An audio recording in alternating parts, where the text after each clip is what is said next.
Listo, ya casi salimos. Ok, ¿Te yo creo parece? que estamos en vivo ya. Bueno, buenos días. Sí, ya estamos en vivo. Buenos días para todos los que nos están escuchando, los que quieran participar en esta transmisión.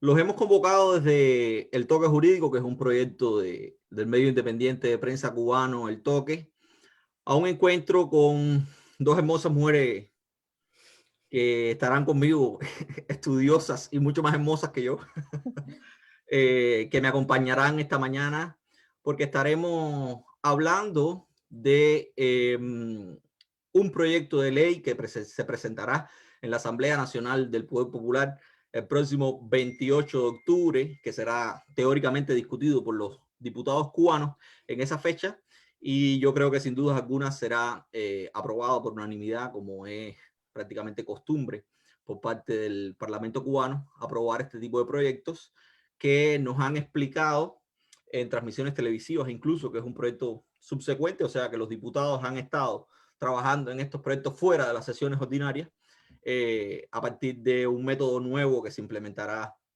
un método de trabajo nuevo que se implementará, yo creo que motivado por la COVID-19, que es las sesiones a distancia. O sea, se ha anunciado también que la Asamblea Nacional estará sesionando el próximo 28, parcialmente, semipresencialmente. Los diputados de La Habana estarán haciéndolo presencialmente desde el Palacio de las Convenciones, y el resto de los diputados del país pues estarán participando en las sesiones de la Asamblea a partir de videoconferencias. Hoy, esta mañana, me acompañan, vuelvo y repito, dos profesoras estudiosas, una de los mecanismos de lo que se denomina mecanismos de democracia directa, especialmente de lo que discutiremos hoy, del modelo revocatorio, y es la profesora Janina Welp, que es investigadora del Instituto Albert Hirschman Center on Democracy, y es coordinadora también de un proyecto del periódico El País que se llama Agenda Pública, y participa en una red de politólogas que, como ella bien dice, no es parte del trabajo, pero es parte de la militancia y también es importante. Una red de politólogas que reúne a muchísimas mujeres que tienen un análisis politológico latinoamericanista y que se han nucleado alrededor de esto que ellas mismas han denominado red de politólogas. También me acompaña Joana Silano, que es doctora en Historia, licenciada en Derecho por la Universidad de La Habana, y también parte de esta red de politólogas, o sea, de mujeres que intentan estudiar con una visión latinoamericana, o si bien si quiere hispanoamericana, la política del continente y las instituciones estatales y políticas del continente latinoamericano. Para mí, vuelvo y repito, en lo que se van sumando más gente a la transmisión, es un placer tenerla conmigo. Es decir, yo prácticamente no tendré una labor, trataré de mantener una labor expectante, más bien moderadora, porque creo que ustedes tienen mucho más que decir que yo con relación al asunto. Pero para los escuchas, las personas en las redes sociales que nos están escuchando, pues hoy estaremos hablando de un tema que debiera ser la base de cualquier modelo democrático moderno. Estamos hablando de la posibilidad de revocar, suspender un mandato que la ciudadanía le haya entregado a un funcionario público, un cargo público determinado. Es un mecanismo que debiera estar en la base, vuelvo y repito, de cualquier modelo democrático, porque garantiza el poder de la gente de decidir cosas e incluso de suspender aquella confianza que le confirió a un funcionario público, incluso antes de concluir su mandato. En ese sentido, yo las invito, para no hablar yo mucho más, porque también estaremos cortos de tiempo, a que primero que nada me ofrezcan sus consideraciones con relación, bueno, primero hagámoslo al inverso. Empecemos conversando, sobre todo con usted, Janina, cuáles son sus consideraciones, o sea, cómo pudiera explicarle usted mucho mejor de lo que yo he hecho, por supuesto, a quienes nos escuchan qué cosa es un mecanismo de revocación y cómo se maneja esto en otros lugares del mundo, o incluso desde la teoría más internacionalizada, si se quiere. Pues muy bien. Ante todo, Eloy, muchas gracias por la invitación. Soy muy fan de lo que hacen en El Toque, así que me da muchísimo gusto poder participar con ustedes de este espacio de discusión y muchísimo más por compartirlo con Joana, a quien también aprecio muchísimo y con quien estoy en contacto hace mucho tiempo. Tenemos muchísimas cosas que comentar, así que voy a intentar, primero que todo, rápidamente, hacer algunos apuntes para poner en perspectiva la revocatoria en general. La revocatoria del mandato no es un mecanismo nuevo para nada, fue discutido en los orígenes de los estados modernos, por ejemplo en Suiza a nivel cantonal, incluso antes de la formación del Estado en el 48, ya había cantones que tenían un mecanismo de revocatoria en general. Luego en Estados Unidos, en la formación del Estado, también fue parte del debate, incluso desde mucho antes de la Convención Constituyente del 89. Pero ahí no entró, y de hecho no ha entrado a nivel del Estado federal. Pero sin embargo, sí desde abajo hubo un movimiento fuerte ciudadano que fue reclamando la inclusión del mecanismo de revocatoria. Y finalmente se fue logrando desde 1896, 1902, sucesivamente hasta este momento en el que todos los estados de Estados Unidos y municipalidades incluyen el mecanismo de revocación. Tampoco es una novedad en el ámbito latinoamericano.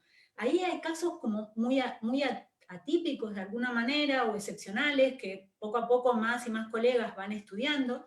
Por ejemplo, en Yucatán, en México, se introdujo en 1938, en Argentina la provincia de Córdoba lo introdujo en 1923, Cuba lo introdujo en esa oleada con la Constitución de Batista, o sea que claramente lo que sí vemos es que con el paso del tiempo y con esta crisis de las democracias liberales, donde Cuba no se incluye, sí que ha habido una creciente expansión de este mecanismo, que es una especie de respuesta clara a la insatisfacción ciudadana con los representantes. Lo dejo esto por ahí, pero quisiera hacer un punto más antes de pasarle la palabra a Joana, que tiene que ver con de qué hablamos cuando hablamos de revocatoria, que eso no, ya digamos, lo hablaremos después, pero abre la puerta a discutir qué es esto que se está aprobando en Cuba. El mecanismo de revocatoria de mandato implica necesariamente la participación de la ciudadanía en un proceso de revocación. Puede ser lo que se denomina directa o indirecta. Es directa cuando la ciudadanía junta firmas para promover la revocatoria de una autoridad, se convoca un referéndum y es la misma ciudadanía la que decide si esa autoridad se sostiene en el puesto o no. Ese tipo de mecanismo, por ejemplo, es el que se activó contra la alcaldesa de Lima, Susana Villarán, el que de forma fallida, por otro tipo de variables, no se pudo activar en Bogotá, pero bueno, llegó a convocarse ese referéndum. Y en realidad en América Latina, en Sudamérica, es el mecanismo dominante, aunque también hay que decir, no es el objeto de esta charla, pero podríamos hacer otra en otro momento, que la revocatoria que intenta introducir Andrés Manuel López Obrador también entra en un rubro diferente, ¿no? Aunque hay más intervención ciudadana. Luego está la indirecta, que, digamos, off the record, ya tú comentabas, que ha habido el caso de Rumanía, donde el Parlamento decide remover a una autoridad y la ciudadanía es la que vota si se remueve o no. O sea que hay dos fases. Una primera donde el Parlamento dice que quiere remover y si esto se aprueba tiene que haber una segunda fase. Esto lo diferencia también de una moción de censura, por ejemplo, que es lo que tenemos en los sistemas parlamentarios europeos. En un sistema parlamentario es el mismo Parlamento el que puede decidir destituir y no interviene la ciudadanía en ningún momento. Entonces, por cerrar ahí esta breve intervención, lo que vemos es que hay un crecimiento grande de la revocatoria a nivel mundial, que crece mucho la regulación, pero menos las prácticas, que analizar los casos también muestra que hay coyunturas muy específicas, hay lugares donde ha funcionado realmente muy mal, y en ese sentido es como en la fundamentación de la ley no parece haber referencia, yo no sé si no hay más documentos que yo no haya leído, puede ser debido a mi ignorancia, pero la impresión es como que, que se ha legislado sin contemplar que hay mundo más allá de la isla. Entonces eso también me parece interesante, lo dejo ahí y después seguimos con más.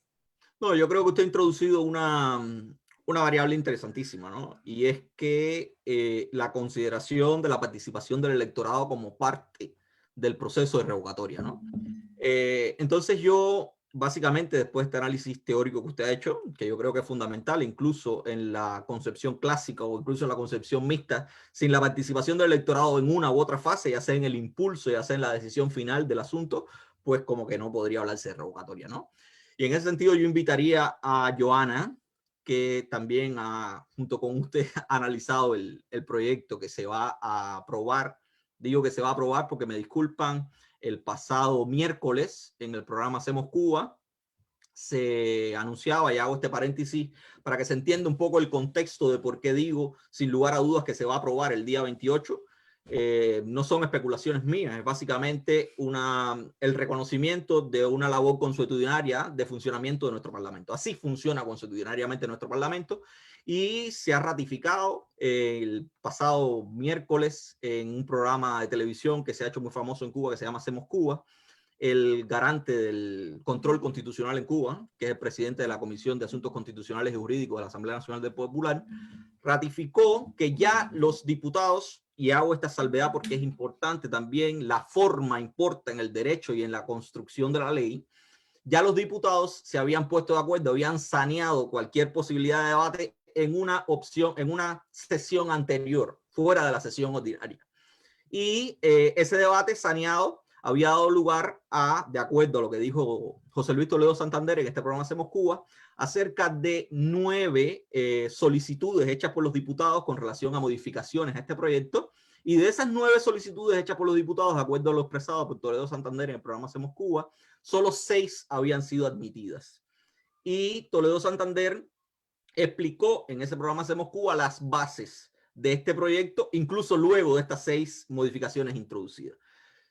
Ahí explicó las autoridades que podrán ser revocadas, ahí explicó los mecanismos de revocación y en nada cambia el proyecto que yo he leído y que ustedes han analizado. O sea, básicamente los cambios pueden ser cosméticos, quizás un cambio circunstancial, pero el tronco, la base fundamental del proyecto que se discutirá y se aprobará el 28 es exactamente la misma que nosotros 3 hemos analizado. Por eso les digo que yo, sin lugar a dudas, creo que lo que vamos a discutir hoy no es sobre la base de la especulación, ni tan siquiera sobre la base de que en un futuro eso pueda ser mejorado. Yo creo que lo fundamental a partir de este debate podrá ser los aportes que le hagamos a la gente para que entiendan cómo funciona un mecanismo revocatorio. Y aquí viene la pregunta, Joana. A partir de esto que decía Yanina, a partir de entender a la revocación como un mecanismo en el que tiene que participar fundamentalmente el electorado, ¿qué es lo que tú crees que han propuesto? O sea, ¿cómo tú calificarías lo que han propuesto en Cuba en este proyecto que ellos han nombrado de revocación de mandato? Gracias, Eloy, y bueno, igual agradecerle al Toque y especialmente al Toque Jurídico, que me parece un proyecto increíble, justamente porque los que estudiamos Derecho y nos dedicamos al Derecho sabemos lo importante que es la divulgación jurídica, sobre todo en el contexto cubano, y la falta que hace. Entonces, gracias al Toque por el espacio y al Toque Jurídico en particular. Yanina, encantada de tener el lujo de acompañarlos la mañana de hoy. Yanina apuntaba un par de elementos, y tú también, Eloy, los tocas un poco, que es lo primero que yo destacaría de este proyecto de ley de revocación de mandato a los elegidos a los órganos del Poder Popular. Y es justamente la fase previa, ¿no? El proyecto es heredero de los cambios necesarios al ordenamiento jurídico cubano a partir de la reforma constitucional que dio origen a la Constitución de 2019.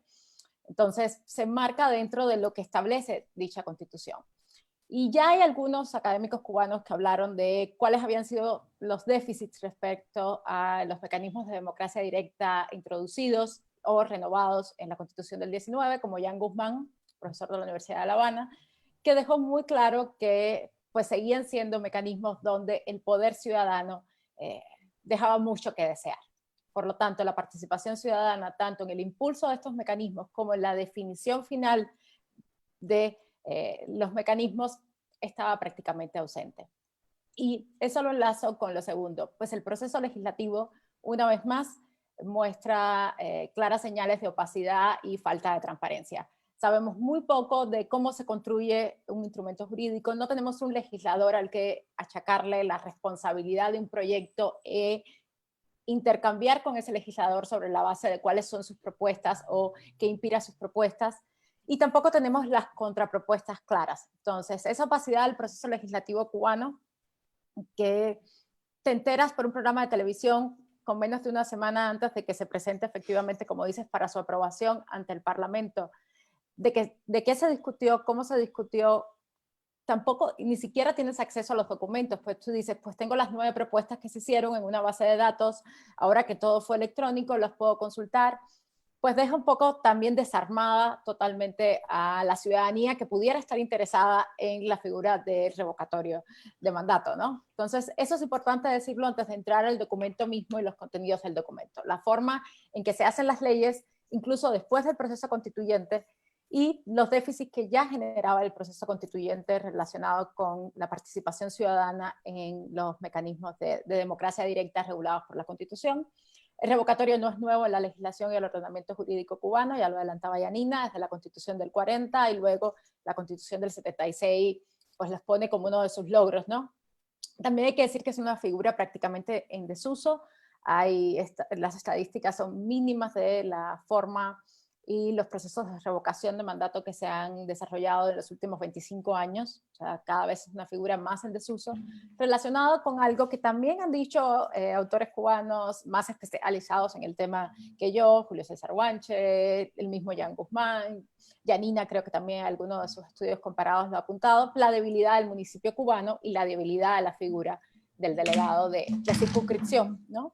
Entonces, haciendo esos pues, apuntes necesarios, también digo que hoy supuestamente están viendo también en una sesión previa, los diputados están viendo y analizando el documento, la propuesta de proyecto.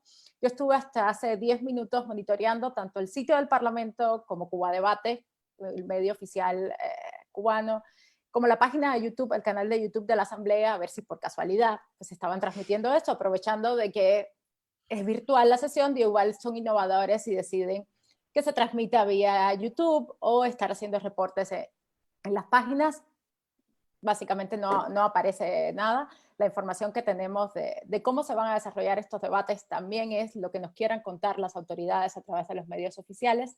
Hoy está anunciada una mesa redonda en la tarde en que quizás podamos tener un poquito más de noción de qué se debatió. Pero lo que hemos visto hasta ahora del proceso legislativo que nos lleva a este documento que analizamos nosotros tres, pues es totalmente opaco y poco transparente. Entonces, ¿qué tenemos ante eso? Pues justamente una figura que repite casi en un 90%, yo diría, la ley de revocación de mandato del año 99. Los cambios son cambios que vienen derivados de la introducción de nuevas figuras en el ordenamiento jurídico y en la composición de los órganos. Desaparecen las asambleas provinciales del Poder Popular, aparecen las figuras del gobernador y vicegobernador, y aparece la figura del presidente y el vicepresidente. Pero los cambios básicamente son esos, o sea, son cambios obligados por los cambios estructurales, no cambios derivados de un proceso de reflexión que implique democratizar la figura. En tal sentido, el gran ausente, y era lo que adelantábamos un poco desde el fin de semana, de todo el proceso de este mecanismo de democracia directa, es la ciudadanía y el elector, que sigue estando limitado a tener un poco más de protagonismo solamente en la revocación del delegado de circunscripción. Fuera de eso, Pues ni siquiera puedes remover o revocar al presidente de la Asamblea Municipal del Poder Popular, la ciudadanía. Entonces, como primera impresión del proyecto, es una ausencia total de protagonismo ciudadano y del electorado en las diferentes figuras y los diferentes procedimientos de revocación para cada uno de los funcionarios. Yo les hago una pregunta que se desprende de este análisis que ustedes mismas han hecho, ¿no? Y le hago una pregunta a Yanina desde el punto de vista más teórico. Incluso me gustaría que si pudiera resaltar a cuáles son las ideas que usted tiene que sustentan la respuesta que pudiera darme. Y es la misma pregunta que le haría a Joana también, ¿no? Y me gustaría que Joana hablara también un poco a partir de su conocimiento de Cuba y del funcionamiento propio de las estructuras cubanas y de dónde descansa el poder en Cuba, básicamente, que es una discusión que tiene que estar detrás de cualquier análisis de este tipo, porque yo soy del criterio que no hacemos nada con un análisis positivista de la norma, sino se analiza realmente dónde descansan los poderes y cuáles son las dinámicas que funcionan detrás del ordenamiento, ¿no? En este sentido, a mí me gustaría preguntarles cuán efectivo pudiese ser la implementación de un proceso de revocación en Cuba a partir del análisis que hicieron de la norma. Bien, Esa era lo que yo me hubiera guardado para el final si hubiera hecho una exposición sobre el tema, pero vamos directamente. Aunque, no, igual, si me permiten, me gustaría decir algo antes de contestar Usted la es dueña. pregunta.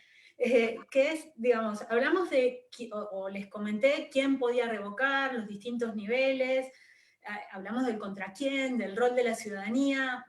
Joana lo resaltó muy bien, que el elector es el gran ausente, que aparece solo en el estrato más básico, de alguna manera tampoco cambia mucho en relación a la legislación anterior. Los efectos que se pueden esperar son mínimos, porque yo destacaba que parecía que Cuba, digamos, estaba aislada del contexto en la fundamentación. Joana resalta, y me parece muy importante volver a decirlo, que tampoco parece que hubiera un pasado en Cuba, porque no hay una lectura sobre la misma ley para ver qué es lo que no ha funcionado, porque los analistas que aquí Joana citó, lo han dicho que no funciona. Entonces no solo no tiene un escenario, en el escenario otros países y otro mundo, sino que tampoco hay pasado, ¿no? Lo que vuelve muy problemática una ley de cualquier tipo, y esta también. Entonces decía, hay otra cuestión en las preguntas que tomamos cuando analizamos la revocatoria, y sobre las que hemos aprendido mucho por las malas legislaciones, prácticas, reflexiones de los últimos años, que es ¿por qué se podría revocar una autoridad? Y ahí, por ejemplo, en Ecuador, en el año 1998, con la nueva Constitución, el causal para activar una revocatoria con un proceso ciudadano, o sea, una directa, reunión de firmas y posterior votación, si se alcanzaba, era corrupción con sentencia firme. Ríanse, ¿verdad? O sea, si una autoridad está gobernando y tiene corrupción con sentencia firme, se espera que sea desplazada del poder por un procedimiento administrativo. Entonces esto lleva a una discusión que luego se reformó en Ecuador 2008, y por ejemplo Estados Unidos es un buen ejemplo de esto, y que diferencia también en cierta medida del impeachment, que es que la revocatoria es un derecho político. Y en tanto derecho político hay que otorgar un argumento, en mi impresión, cuando funciona bien, ¿no? En la experiencia comparada encontramos de todo. Hay que dar un argumento, pero es un argumento político.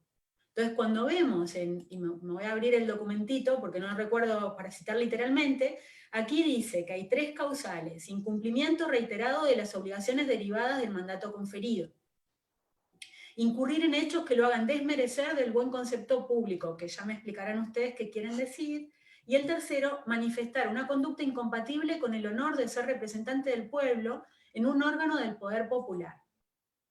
Entonces, lo primero es causal de sanción administrativa. Los otros dos no se entienden.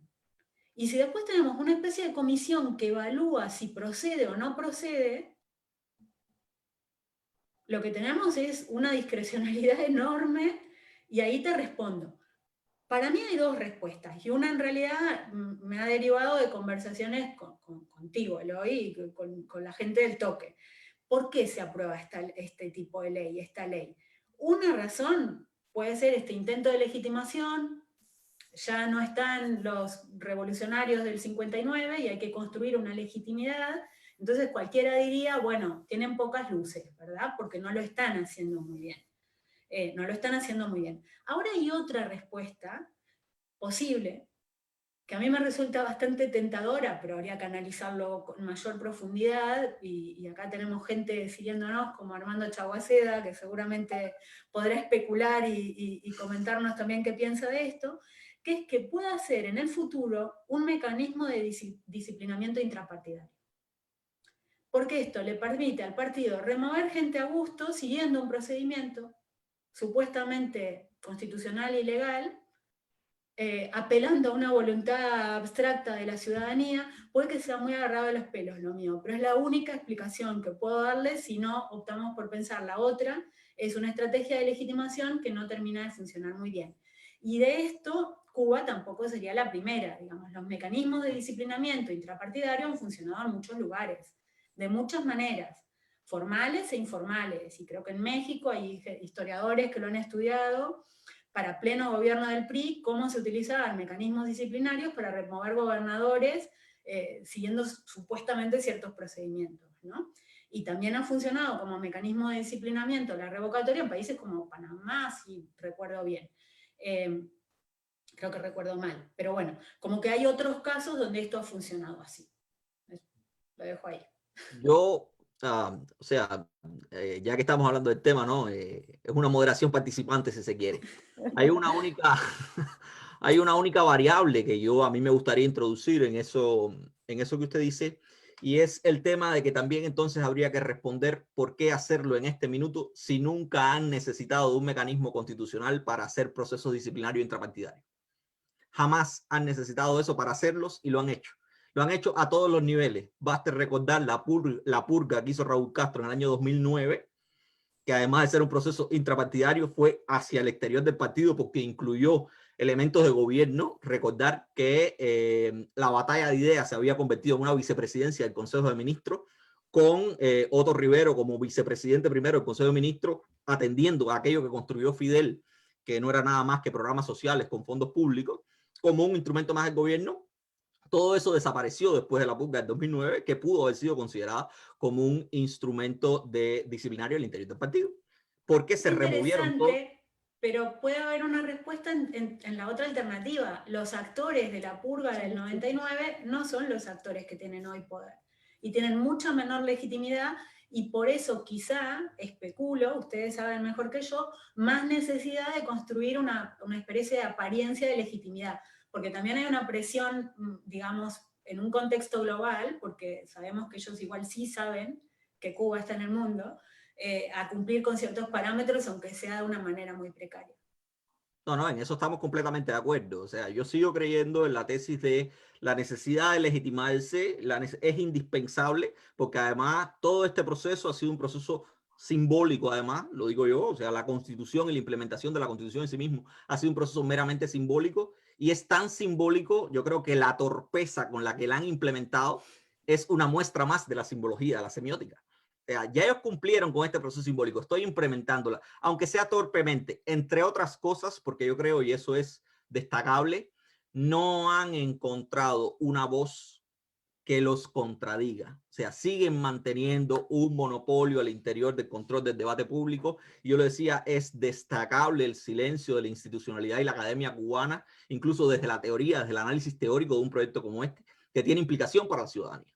Y yo creo que ahí, en este sentido, yo creo que la Academia Cubana ha tenido un fallo total, un fallo innegable, porque el discurso que está recibiendo la ciudadanía cubana desde la televisión es un discurso de triunfo, es un discurso de esto es lo mejor del universo, miren hacia dónde vamos, y básicamente lo que están haciendo es acabar de desmantelar el poco poder, la propia capacidad de iniciativa que pueda tener la ciudadanía. Entonces yo no hablo más, Johanna, tus criterios al respecto. Sí, hablando de eficacia y de la revocación y del porqué de la norma, empiezo por lo que decía Yanina y que enlaza con lo que hablábamos en el apartado anterior. O sea, las causales de revocación son las mismas de la ley del 99. O sea, ni siquiera las causales, esas causales abiertas, con elementos tan subjetivos como qué conductas podemos considerar morales, públicamente desmerecedoras o no desmerecedoras del buen concepto público, o con honor o sin honor, pues dependen de muchas cosas y ofrecen un amplio abanico de discrecionalidad para la actuación de los órganos. Lo que además, si le sumas la existencia de estas comisiones, que también había comisiones en la legislación anterior, porque lo ha dicho mucho Toledo, el presidente de la Comisión de Asuntos Jurídicos y Constitucionales, que la existencia de las comisiones es como un garante del respeto de los derechos en este proyecto. Pues no, también habían comisiones de ética, se llamaban en la legislación anterior. Quizás ahora están un poquito mejor, más acotadas en términos del número de miembros y de que formalmente tienen una terminología, o sea, un término de tiempo. Ya sabemos, tanto Eloy y yo, y Yanina seguramente, cómo pueden funcionar los términos legales, no solamente en Cuba, en cualquier país la existencia de términos es también muy fácil de remover. Entonces, esas comisiones también funcionan bajo un esquema de poca transparencia y opacidad. ¿Cuáles van a ser los criterios suficientes para que esa comisión determine si avanza o no avanza el proceso? A pesar de los criterios expuestos, ya sea por la ciudadanía o ya sea por los diputados o delegados, en el caso de las autoridades que les competen cuáles son los mecanismos que yo como ciudadana, que me entero de que ese proceso está teniendo lugar con mi órgano de gobierno, puedo enterarme. O sea, el papel de la ciudadanía ahí es nulo, nulo, y no tengo una ley de transparencia, ni tengo mecanismos probados, ni una actitud proactiva de transparencia de parte del Estado. Nunca lo han tenido, y no lo han tenido ni siquiera en los debates constitucionales, que fue un ejercicio relativamente público y abierto de discusión. Costó trabajo pues reconocer el adendum de propuestas, quiénes estaban, desde dónde se proponía. Entonces, esas comisiones también van a funcionar en mucha opacidad, y eso les va a permitir también operar con mucha discrecionalidad. Tenemos el caso extremo, ya lo compartíamos offline, del caso de la revocación de los gobernadores y los vicegobernadores, que corresponde únicamente al presidente, después de haber escuchado a la comisión, decidir si pasa o no pasa. En ese caso ni siquiera va a las asambleas municipales del Poder Popular. O sea, es una sola persona la que decide si los elementos que esa comisión dictaminó, compuesta por los diputados que vaya a ser compuesta, que tampoco tienes un criterio de equidad a la hora de decir, pues tienen que ser hombres y mujeres, o tienen que ser del mismo municipio, o no lo sabes, o sea, queda totalmente abierto.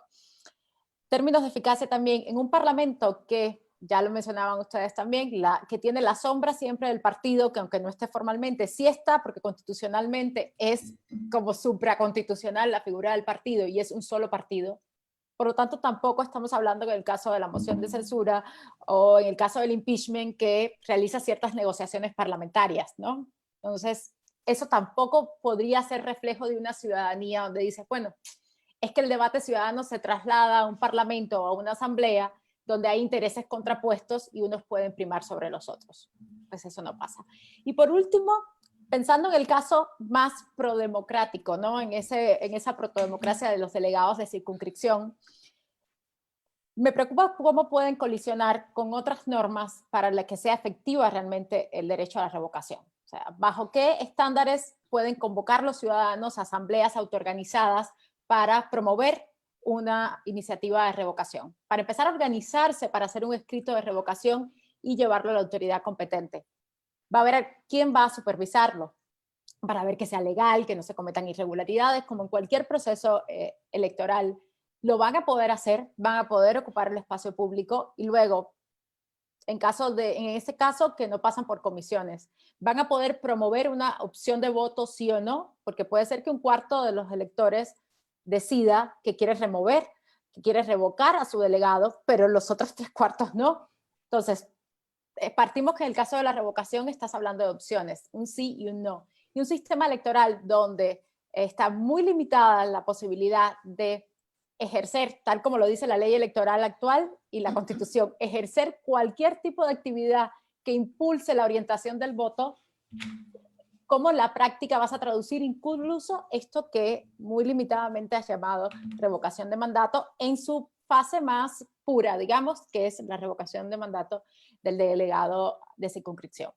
Si a eso le sumas la precariedad de la figura del delegado, pues la eficiencia del mecanismo es prácticamente nula, ¿no? Desde el punto de vista de derecho ciudadano, de derecho político, de ejercer una revocación de mandato de mis autoridades. En ese sentido, yo tengo una conclusión, porque a mí igual me parece muy peligroso el tema de los gobernadores, pero básicamente me parece muy peligroso el tema de los gobernadores porque, al menos teóricamente, por primera vez en la Constitución del 2019, pues rompieron con uno de los principios de la democracia socialista, que era que todos los órganos del país fuesen colegiados, todos los órganos de poder del Estado fuesen colegiados. Eso se rompió con la Constitución de 2019, con la creación del presidente como un órgano unipersonal, porque recordemos que el presidente de Cuba teóricamente era el presidente de los consejos de Estado y de ministros, pero que era el presidente de consejos, o sea, de órganos colegiados. Aun y cuando en la realidad era un gobierno personalista, al menos teóricamente, pues era una decisión colegiada del asunto. Todo eso se ha roto con la Constitución del 2019, la creación del presidente como órgano unipersonal, y yo solo recordarle a los oyentes y a las personas que nos escuchan que es llamativo el hecho de que el presidente pueda definir, amén de lo que quieran, los facultados para promover un proceso revocatorio contra un gobernador, es el presidente únicamente quien está facultado para decidir si se revoca o no. Pero es que yo le recordaría que la elección de los gobernadores fue uno de los temas más debatidos durante el proceso de reforma constitucional. Y fue uno de los temas más debatidos durante el proceso de reforma constitucional, la forma en la que se debían elegir a los gobernadores. Porque el primer draft, el primer borrador del proyecto de reforma constitucional decía que los gobernadores serían nombrados única y exclusivamente por el presidente. O sea, el presidente tendría la facultad de nombrar ese escalón intermedio entre el municipio y el Estado-Nación, y hasta ahí llegaba el primer draft. La gente pidió que el gobernador fuera un cargo electivo, que fuera un cargo electo, y ellos resolvieron salomónicamente esa solución, encontraron una solución intermedia, que era básicamente que los gobernadores fuesen elegidos por los delegados de todas las asambleas municipales de los municipios que conformaban la provincia. O sea, los electores del gobernador serían los delegados de las circunscripciones de toda la provincia. Pero ahí hay un elemento que no se perdió, y es que la propuesta no era un mecanismo de elección, era un mecanismo de ratificación, porque la propuesta del gobernador era una propuesta del presidente de la República.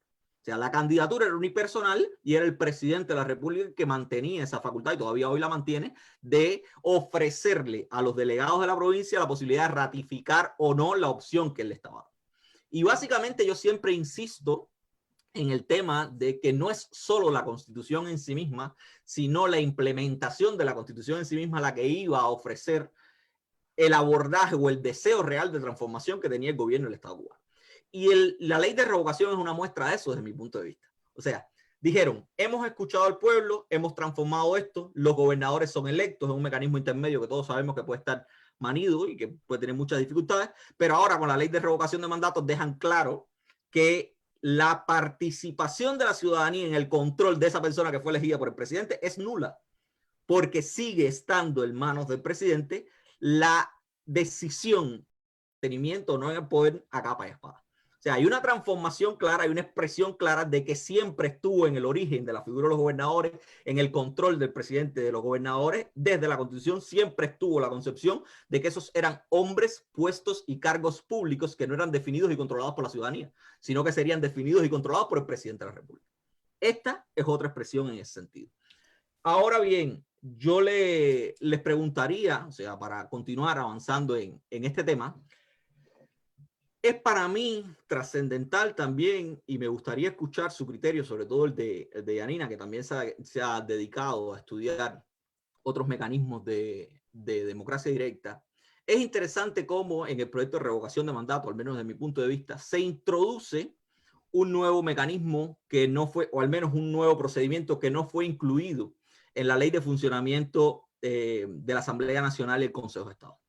La ley de funcionamiento de la Asamblea Nacional y el Consejo de Estado es una ley que se aprobó en enero pasado, en enero del 2020, y que introduce un grupo de mecanismos de democracia directa, al menos un modelo que ellos diseñaron, dentro de los que destacan, no sé, el referendo, el plebiscito, las consultas populares, incluso las consultas locales populares, la iniciativa legislativa constitucional, la iniciativa legislativa, pero como base para la promoción de todos y cada uno de estos mecanismos, o de la mayoría de estos mecanismos, transfieren al elector la obligación de certificar su condición de elector. O sea, todos los mecanismos todos los mecanismos reconocidos en la Ley de Funcionamiento de Organización de la Asamblea Nacional y del Consejo de Estado establecen que el ciudadano o los ciudadanos que quieran promover, ya sea una iniciativa legislativa, ya sea una consulta popular local, cualquier cosa de esa, tienen que certificar, además de recopilar firmas, tienen que certificar con una certificación emitida por el registro de electores su condición de elector. O sea,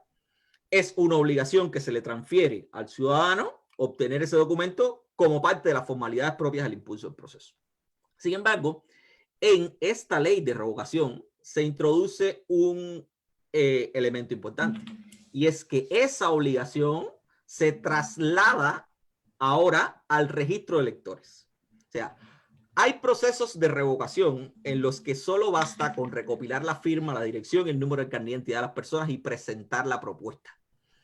Y son las asambleas que conocen, el presidente de la asamblea que conozca ese proceso revocatorio, el que tiene que pedirle al registro electoral que certifique la condición de electores o de diputados o de cualquier otro facultado para promover el proceso, que certifique esa condición. Yo les pregunto, y puede parecer cacofónica la pregunta, ¿no? Y también es una de las causas, yo trato siempre de encontrar el por qué. ¿Por qué creen ustedes, primero, qué les parece, básicamente primero, qué les parece este cambio de noción desde un mecanismo de participación ciudadana a otro?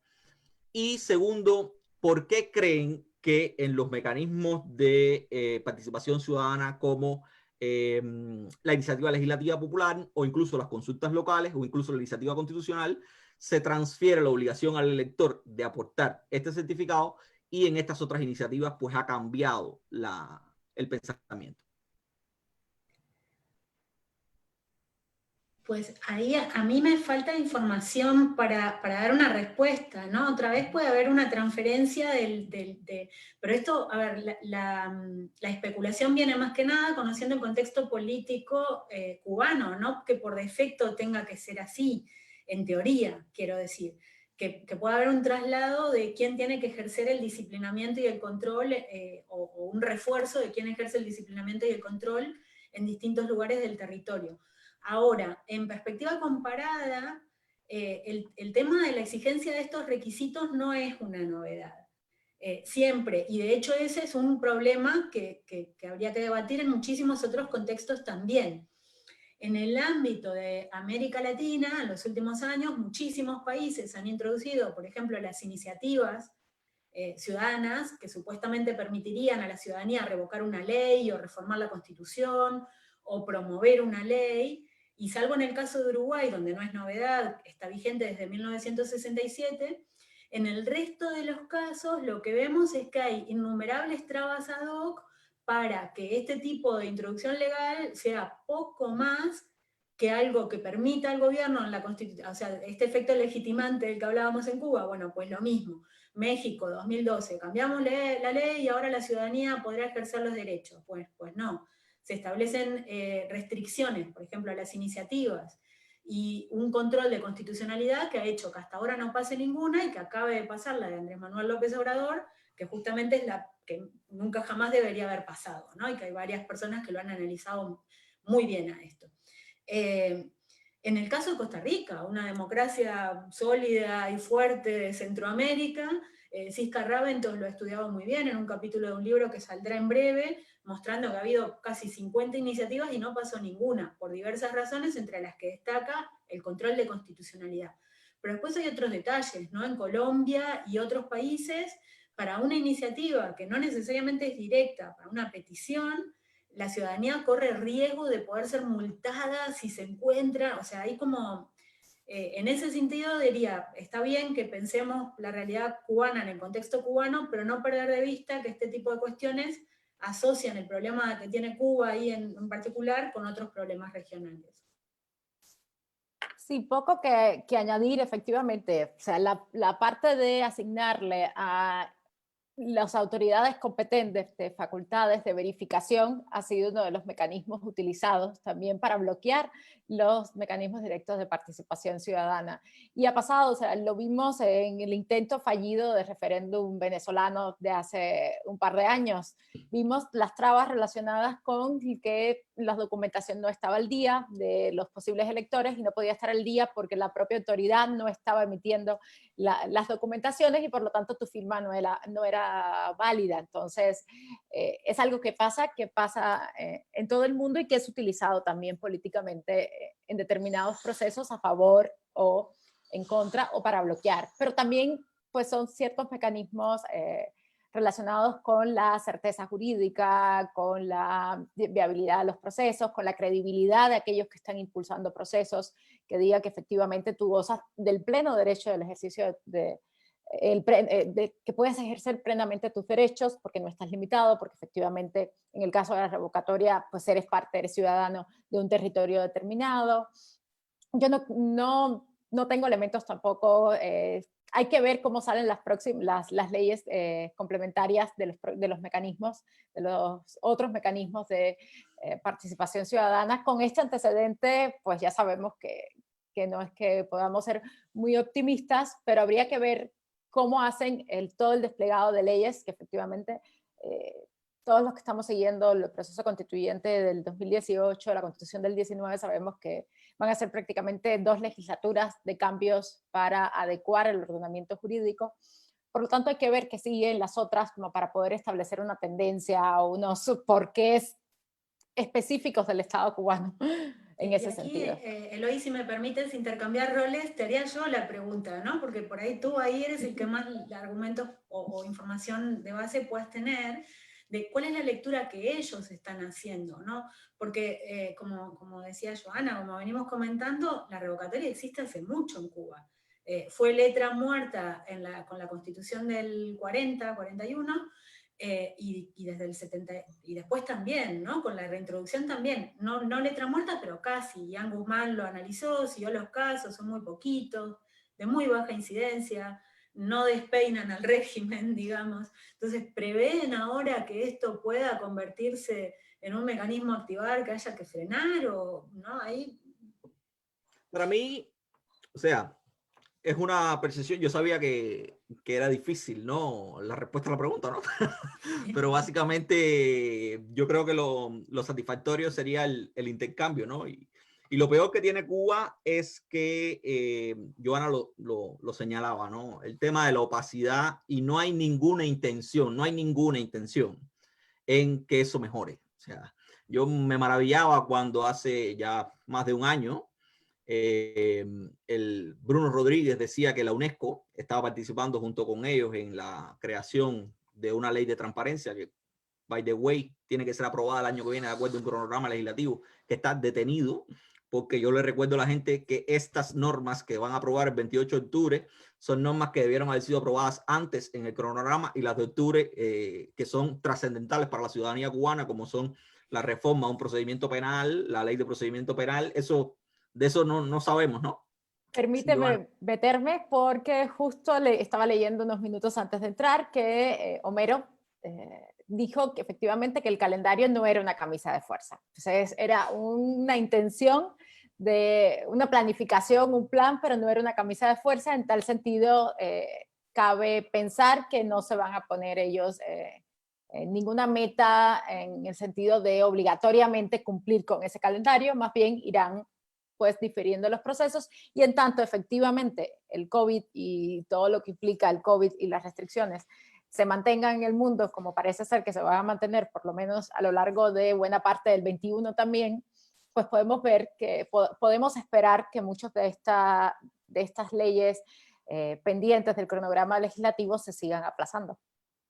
Yo, en ese sentido, pues estamos plenamente de acuerdo. Yo creo que ellos han dejado las normas de mayor conflictividad social, las han ido dilatando, porque realmente no están enfrentando el mejor de sus momentos, digo, desde el punto de vista de la gobernabilidad. Una crisis económica, sumado a una crisis sanitaria, sumado también que hay que incluirlos, aunque no nos guste, el tema de las sanciones norteamericanas y la posición del gobierno norteamericano, la administración norteamericana con relación a Cuba, que se ha vuelto de nuevo un tema electoral en los Estados Unidos, que había dejado de serlo, se ha vuelto de nuevo un tema electoral. Pues todo eso pues ha sumado a que ellos hayan ralentizado ese proceso, o por lo menos hayan discrecionalmente decidido qué hacer. Y la muestra más clara de eso es que hacía casi un año que la asamblea no se reunía. O sea, la primera vez que se va a reunir la asamblea desde diciembre de 2019 es ahora el 28 de octubre.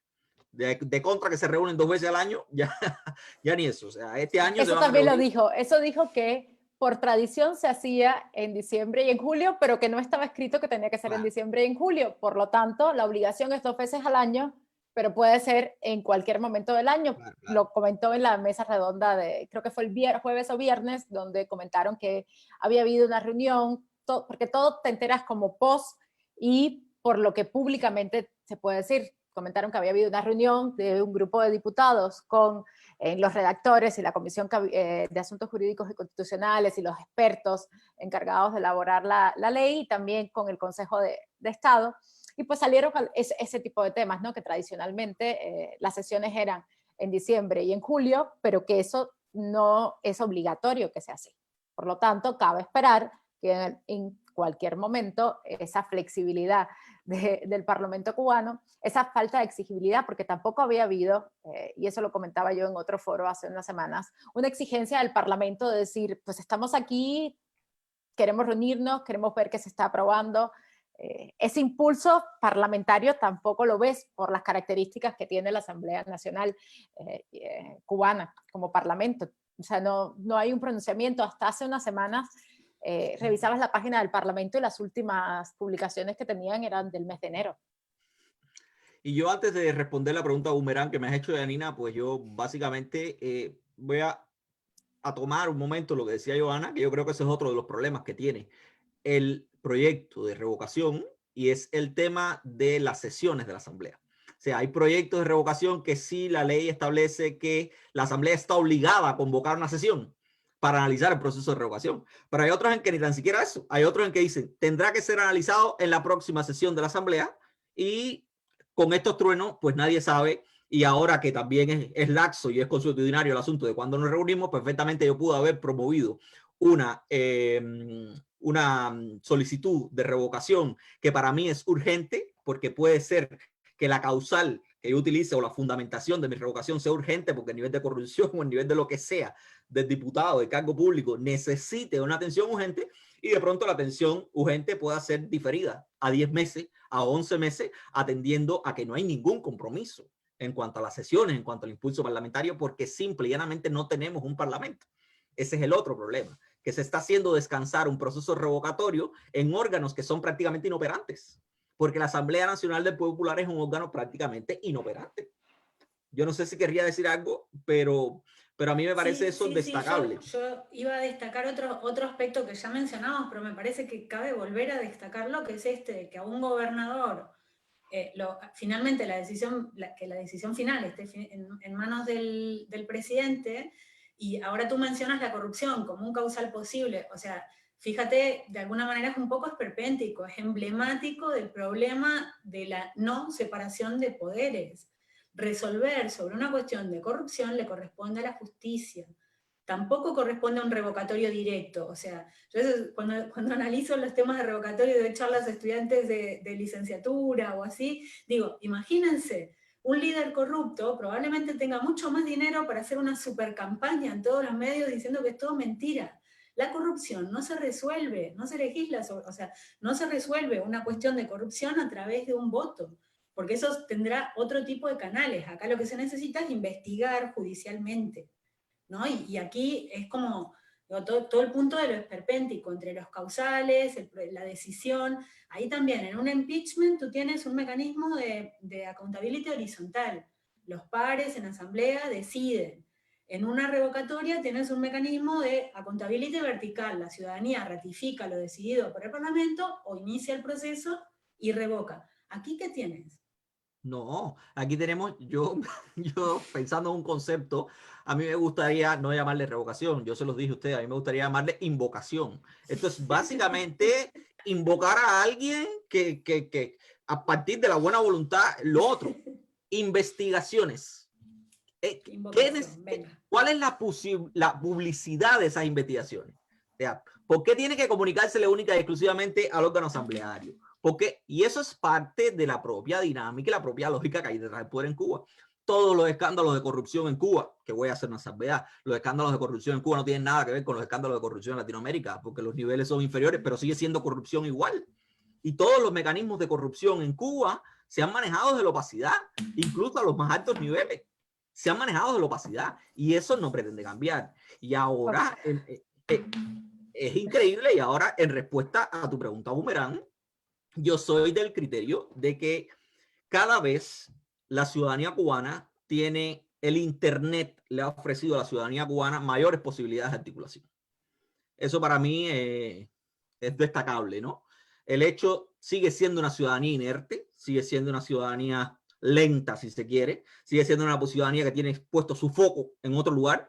Yo lo señalaba hoy por la mañana, en algún momento en Facebook, yo decía, a mí me maravilla cómo desde Cuba celebramos el triunfo de Chile, cuando los cubanos deberíamos sentir vergüenza por el triunfo de Chile, porque los chilenos se alejan de Pinochet, pero a su vez se alejan de lo que nosotros los cubanos hemos construido con una constitución en 2019.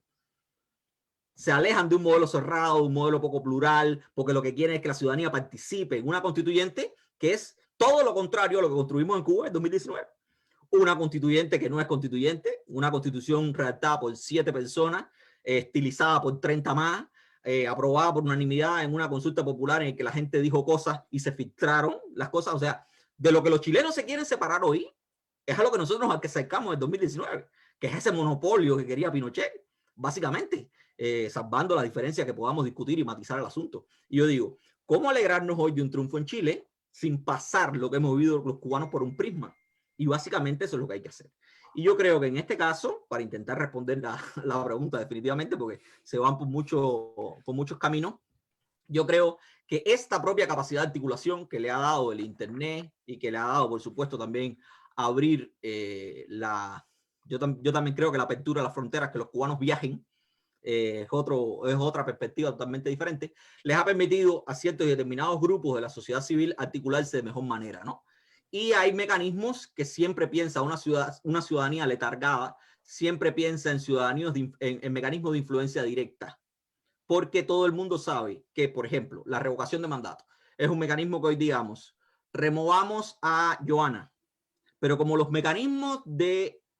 mecanismo electoral está cooptado, o sea, la revocación es solo el primer paso, porque la revocación tendría que implicar la reelección de una persona diferente, con criterios diferentes, con posturas diferentes, pero lo que pasa es que al estar cooptado ese mecanismo electoral, ellos saben que no importa si se promueve un proceso de revocación.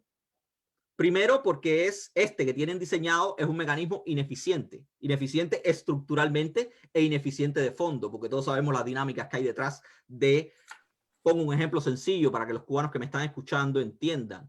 ¿Qué puede significar la recolección pública de firmas para exigirle a los diputados de una provincia que promuevan un proceso de revocatoria de Miguel Mario Díaz-Canel Bermúdez en este momento? Porque aun y cuando la ciudadanía no esté facultada para promover la revocación del presidente, eso no quiere decir que la ciudadanía no pueda articularse para exigirle a sus representantes directos, que son los diputados, que promuevan un proceso como ese. Básicamente no hay nada escrito en contrario. Pero ¿cuáles son los conflictos que puede haber detrás de eso? Por supuesto, hay un control social, hay un control institucional, hay un grupo de mecanismos de coacción que funcionan detrás de eso y que el simple hecho del ejercicio de un derecho puede convertirse en Cuba en un mecanismo de coacción. Y por eso es que yo creo que ellos han trasladado esas obligaciones a mecanismos que tienen mucho más controlado. La revocación es un mecanismo que ellos tienen mucho más controlado, que saben que no va a generar por un problema formal mucha influencia y además porque saben que tienen el mecanismo electoral controlado, manejado. Hoy yo puedo promover la revocación de un delegado de la circunscripción, que al final el delegado de la circunscripción seguirá siendo un mero tramitador, el que me sustituye a mí luego de ser revocado, seguirá siendo un mero tramitador. El presidente de una asamblea municipal del Popular, con todos los cambios introducidos por la Constitución, con toda la autonomía que pretende darse al municipio, sigue siendo no una figura de gobierno, porque todo el mundo sabe, y eso al interior, en las estructuras locales, es mucho más visible que el gobernador de una localidad no es el delegado popular, el presidente de la Asamblea Nacional de Popular, el primer secretario del partido. O sea, quien tiene funciones de gobierno sigue siendo una asamblea partidista. Pero ¿qué sucede con los otros mecanismos de democracia directa que tienen que ver un poco más con la independencia de la ciudadanía, como es el caso de la iniciativa legislativa popular, como es el caso de la iniciativa incluso de la reforma constituyente que se estableció en esta Constitución? Pues básicamente esos son mecanismos que pueden ser amparados, que pueden ser amplificados por el propio Internet, por la propia capacidad de articulación que va generando la ciudadanía cubana y que representan para ellos un riesgo visible. Eso sí representa para ellos un riesgo visible y un equilibrio. Y en este sentido, ¿qué han hecho? Han dicho, pues a la ciudadanía, además de ponerle obstáculos formales, yo le voy a poner la obligación de encontrar por ella misma su certificación de electorado, lo cual es completamente intrascendente. Yo digo intrascendente, no es destacable en la realidad cubana, por eso mismo, por los factores internos que hay al interior. El hecho de ir al registro electoral a pedir que me certifiquen mi condición de elector empezará a generar cuestionamiento. ¿Para qué tú lo quieres? ¿Por qué lo quieres? Y el hecho de que la gente se sienta que perfectamente puede ser monitoreado por el Ministerio del Interior, porque además el registro electoral pertenece al Ministerio del Interior, forma parte de la estructura del Ministerio del Interior, o está por lo menos encadenado con el Ministerio del Interior, pues tiene que ver con la identidad, pues ahí se le van agregando problemas. Ahora, eso que dices se entiende perfectamente, tiene mucho sentido, pero ahora insisto, la particularidad, escuchando tu argumento, es la del contexto político cubano. Porque esto, si tú quieres iniciar un proceso de revocatoria en cualquier otro país, tienes que ir y registrar una comisión. Y empiezas por ahí también, ¿no? Entonces aquí, como un poco, la cuestión es qué se hace con eso, ¿no? más que el hecho en sí de qué se está pidiendo, porque ahí, bueno, Joana lo decía, las garantías tienen que estar dadas también en un contexto de funcionamiento jurídico más o menos aceptable, que no es el caso. Pero entonces el problema de vuelta es más el contexto que el requisito. Evidentemente, yo no hablo de requisitos teóricos porque yo sigo creyendo que son mecanismos que tienen que estar controlados y que tienen que estar adverados de alguna manera, por supuesto.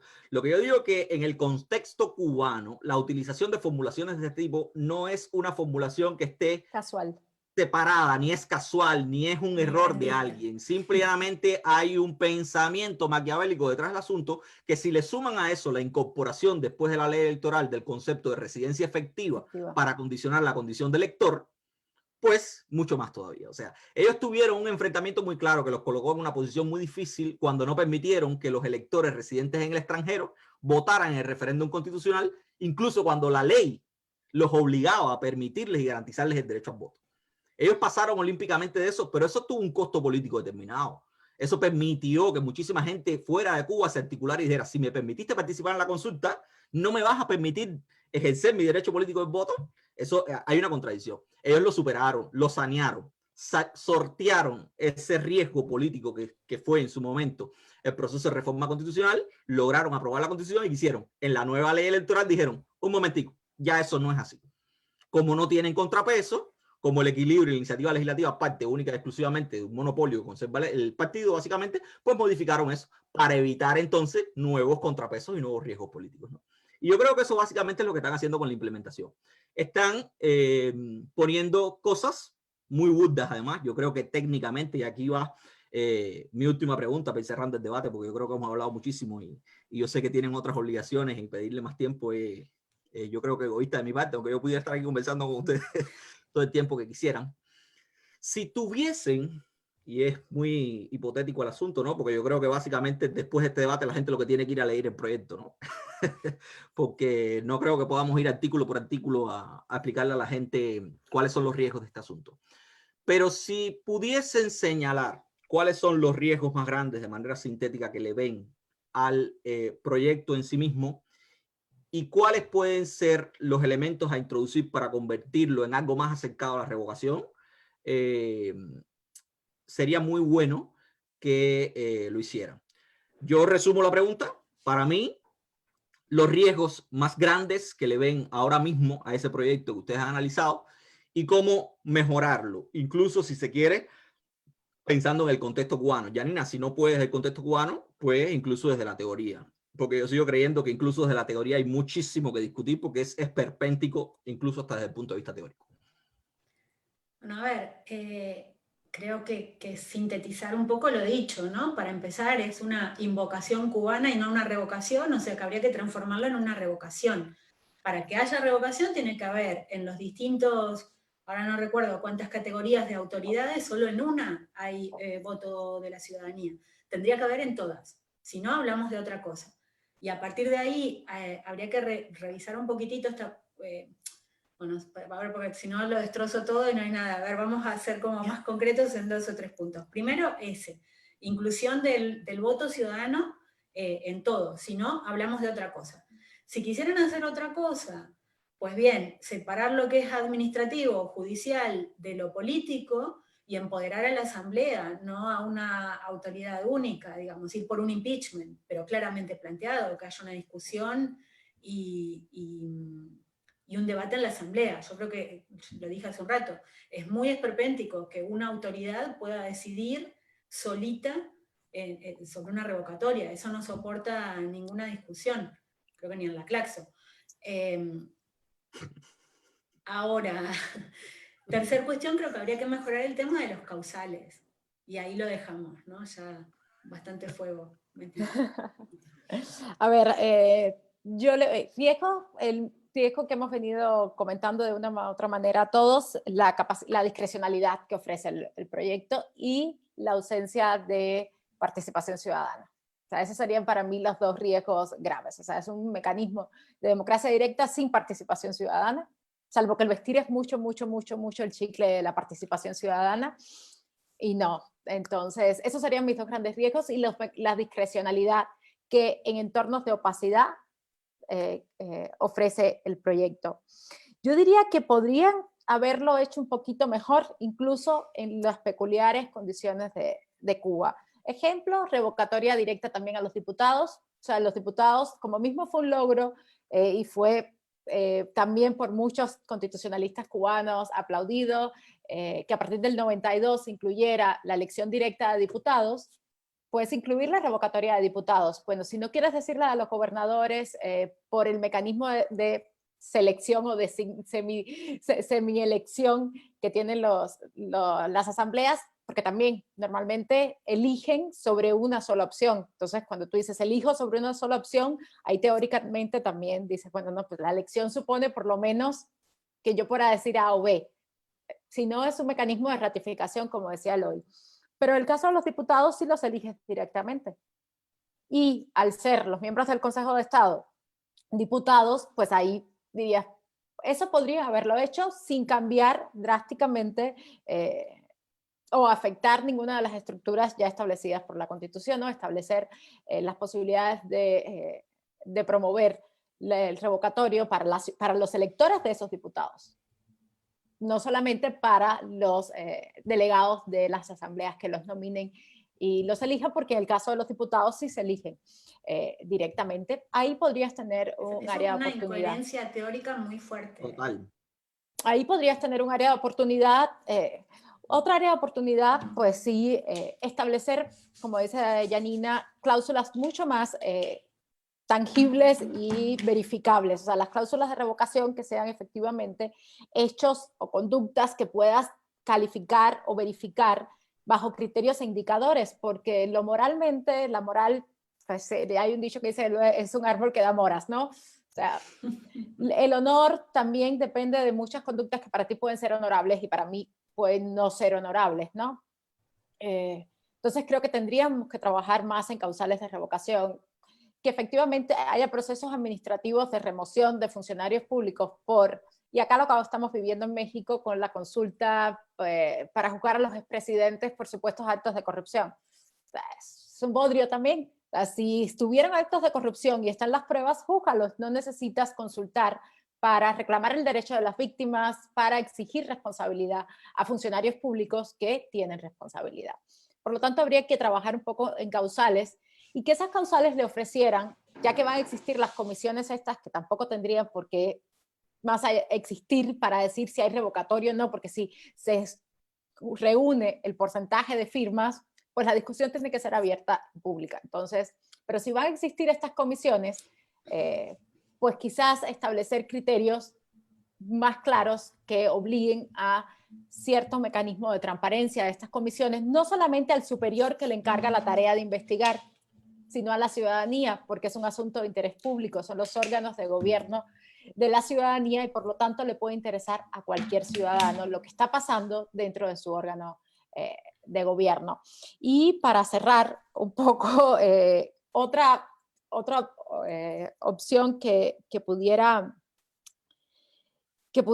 pensarse dentro de esto tiene que ver con la forma en que nos pensamos como ciudadanos y cómo el poder nos piensa a nosotros como ciudadanos y como parte, y vuelve a tener que ver con la transparencia, la necesidad de mecanismos de transparencia y de publicidad en las discusiones, porque yo creo que debería haber un debate público. Siempre que se activan algunos de estos mecanismos de democracia directa, en cualquier escenario, desde lo local hasta lo nacional, y Janina no me dejará mentir, son debates que tienden a ser debates nacionales.